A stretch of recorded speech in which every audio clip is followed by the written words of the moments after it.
اعوذ باللہ من الشیطان الرجیم، بسم اللہ الرحمن الرحیم۔ آج ہم سورۃ البقرہ کی آیت نمبر 105 کو سمجھنے اور سمجھانے کی کوشش کرتے ہیں۔ اللہ تعالیٰ فرماتا ہے، اے مسلمانوں، نہ تو اہل کتاب کے کافر چاہتے ہیں اور نہ ہی مشرک کہ تمہارے اوپر تمہارے رب کی طرف سے کوئی بھلائی اتاری جائے، حالانکہ اللہ جسے چاہتا ہے اپنی رحمت کے ساتھ خاص فرما لیتا ہے، اور اللہ بڑے فضل والا ہے۔ میودو، کافر نہیں چاہتے۔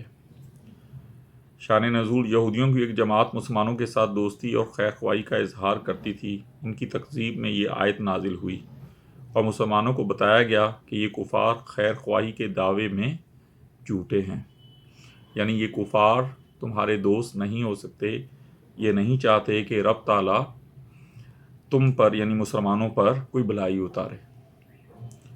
اس آیت سے ہمیں یہ سبق ملتا ہے کہ یہ کفار جو ہیں، یہ یہودی ہیں یا دوسرے بھی جو کفار ہیں، وہ آپ کے بارے میں بھلائی نہیں چاہتے۔ وہ کسی صورت بھی یہ نہیں چاہتے کہ مسلمانوں کو کسی قسم کا بھی فائدہ اس دنیا میں یا دنیا کے بعد ہو۔ وہ مسلمانوں سے اپنے دل میں بغض رکھتے ہیں اور مسلمانوں کے نقصان میں ہی وہ خوش ہوتے ہیں۔